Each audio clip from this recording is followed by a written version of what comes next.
Hello friends and all the viewers, welcome back to my YouTube channel Medicine Science Nursing. So friends, आज के इस video में first year anatomy unit 1 को discuss करने वाले हैं. अगर आप हमारे चैनल पे न्यू हैं तो चैनल को सब्सक्राइब करें, बेल आइकन को हिट करें ताकि आने वाले नोटिफिकेशंस आपको मिल सके. सो बिगेट डेट किए स्टार्ट करते हैं. इस यूनिट के ऑब्जेक्टिव्स हैं define anatomy and enumerate the branches of anatomy. Next here, define anatomical planes, identify and describe major planes of the body. Next here, define the anatomical position accurately, enumerate the features of anatomical position, define and correctly use anatomical terms of position. उसके बाद है identify terms that are specific to limbs, proximal and distal. So friends, start करते हैं first number slide को.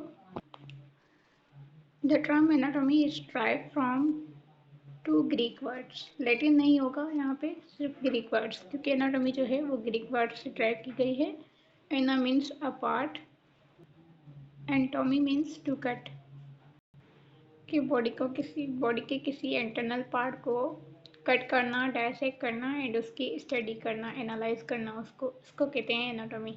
ये जो है science है जो कि डील करती है with the structure and organization of body के साथ. सब डिवीजन ऑफ एनाटॉमी की बात करें तो पहले नंबर पे कैडावेरिक एनाटॉमी आ जाती है. कैडावेरिक एनाटॉमी को ग्रॉस एनाटॉमी भी कहते हैं. कैडावेरिक एनाटॉमी को फर्दर सब डिवीजन में डिवाइड किया गया है, जिसमें regional anatomy and systematic anatomy आ जाती है. रीजनल एनाटॉमी में upper limb, lower limb, thorax, abdomen, head and neck and brain आ जाता है. और सिस्टमेटिक एनाटॉमी में क्या आ जाती है, सिस्टम्स आ जाते हैं. जो भी बॉडी में सिस्टम्स हैं, 11 सिस्टम्स हैं टोटल, तो वो आ जाते हैं. जैसे कि यहाँ पे सिस्टमेटिक एनाटॉमी जो है, इसमें skeletal system, muscular system, articulatory system, vascular system, nervous system, respiratory system, digestive system, urinogenital system and endocrine system. Next है लिविंग एनाटॉमी. लिविंग एनाटॉमी जो है फर्दर सब डिवीजन है, आगे की सब डिविजन्स में आ जाती है, ब्रांचेस में आ जाती है. तो लिविंग एनाटॉमी में क्या स्टडी करते हैं, inspection, palpation, percussion, auscultation, endoscopy, radiography, electromyography, इनके थ्रू जो है हम स्टडी करते हैं ह्यूमन बॉडी को. और एम्ब्रियोलॉजी की बात करें तो एम्ब्रियोलॉजी को डेवलपमेंटल एनाटॉमी भी कहते हैं. ये जो होता है प्री नेटल डेवलपमेंट चेंजेस जो होती हैं इंडिविजुअल में, उसकी स्टडी को एम्ब्रियोलॉजी कहते हैं. नेक्स्ट स्लाइड है हिस्टोलॉजी. हिस्टोलॉजी जो होती है माइक्रोस्कोपिक एनाटॉमी कहलाती है. It is study of structure with aid of a microscope. मतलब माइक्रोस्कोप की मदद से हम स्ट्रक्चर्स को स्टडी करते हैं. उसके बाद है सरफेस एनाटॉमी. सरफेस एनाटॉमी को टोपोग्राफिक एनाटॉमी भी कहते हैं. ये स्टडी होती है deeper part of the body in relation to the skin surface. For example palpating the arteries. इसमें होता क्या है कि स्किन के सरफेस को एनालाइज करके यहाँ से कुछ इंफॉर्मेशन लेते हुए डीपर पार्ट ऑफ बॉडी की स्टडी को कहते हैं सरफेस एनाटॉमी. जैसे कि पल्पेटिंग द आर्टरीज. आर्टरीज को हम सुपरफिशली पल्पेट करते हैं, मगर उससे क्या होता है कि ये बेसिकली जो है हम डीपर पार्ट की स्टडी करते हैं.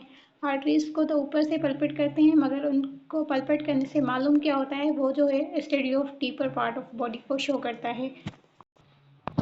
नेक्स्ट है radiological and imaging anatomy. Radiological में क्या होती है, study of bones and deeper organs by plain contrast radiography by USG and CT scan.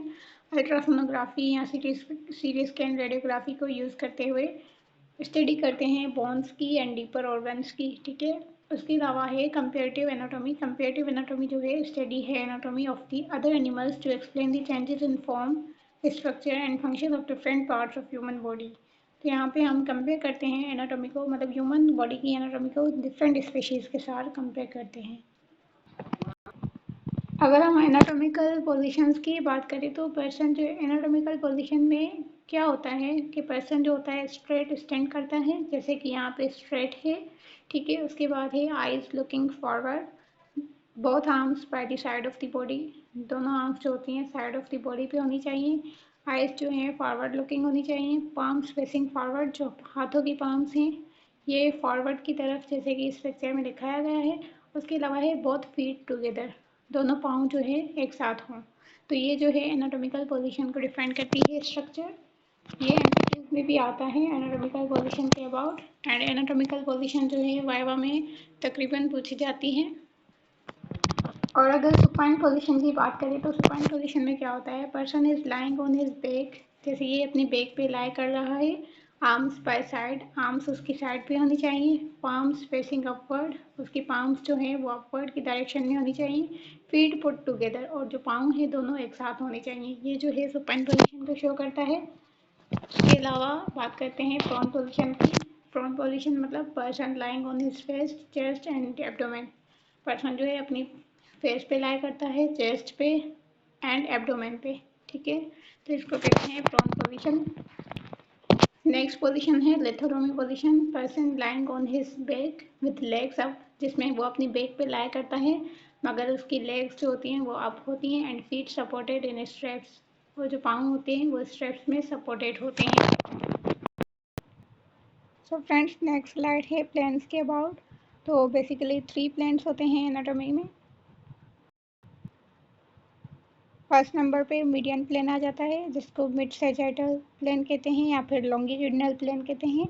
ये एक बहुत ही इंपॉर्टेंट एमसीक्यू पॉइंट है, क्योंकि एमसीक्यू में क्या पूछा जाता है कि मीडियन प्लेन को और क्या कहा जाता है या फिर मिड सैजिटल प्लेन को क्या कहा जाता है, तो ये आपस में रिलेट करते हैं। इस वजह से तीनों नाम याद होने चाहिए। Median, mid sagittal and longitudinal plane जो है वो एक ही बात है। प्लेन जो कि पास करता हो through centre of the body, ये जो सेंटर है बॉडी का, सेंटर ऑफ द बॉडी, तो ये जो लाइन ड्रॉ की गई है बीच से, ये जो है सेंटर ऑफ द बॉडी को डिवाइड करता है। इसमें क्या होता है कि ये डिवाइड करता है बॉडी को लेफ़्ट एंड राइट पार्ट में, जैसे कि ये साइड जो हो गई राइट हो गई, ये लेफ़्ट हो गई, तो इन दोनों साइड्स में डिवाइड करता है बॉडी को। वो होता है मीडियन प्लेन, जिसको लॉन्गिट्यूडिनल प्लेन भी कहते हैं या फिर मिड सैजिटल प्लेन भी कहते हैं। ये डिवाइड करता है बॉडी को into 2 equal right and left halls. इसके अलावा सैजिटल प्लेन होता है। सैजिटल प्लेन भी इसी प्लेन का पार्ट है, मिड सैजिटल प्लेन का पार्ट है, जिसमें ये मिड सैजिटल है, तो सैजिटल क्या होगा, ये साइड वाली लाइन ये जो शो कर रही है, ये जो है सैजिटल प्लेन है, जैसे कि यहाँ पे ये दिखाया गया है। सैजिटल प्लेन जो होता है, प्लेन होता है जो कि पैरेलल होता है मीडियन प्लेन के। मीडियन प्लेन जो है उसके बिल्कुल पैरेलल जो होता है वो सैजिटल प्लेन होता है। तो ये भी एमसीक्यू में पूछा जाता है कि सैजिटल प्लेन क्या होता है, तो वहाँ पे डेफिनेशन या तो दी गई होती है कि parallel plane to the medial plane, इसको क्या कहते हैं, तो इसका करेक्ट ऑप्शन होगा सैजिटल प्लेन, ठीक है। उसके अलावा नेक्स्ट पेज पे चलते हैं, कोरोनल प्लेन। सेकेंड नंबर पे कोरोनल प्लेन आ जाता है, जिसको फ्रंटल प्लेन भी कहते हैं। ये भी एमसीक्यू पॉइंट है कि कोरोनल प्लेन को क्या कहते हैं, तो फ्रंटल प्लेन कहते हैं। ये प्लेन जो होता है राइट एंगल पे होता है to the medial and sagittal plane. Medial and sagittal plane के बिल्कुल राइट एंगल पे जो प्लेन होता है उसको कोरोनल प्लेन कहते हैं।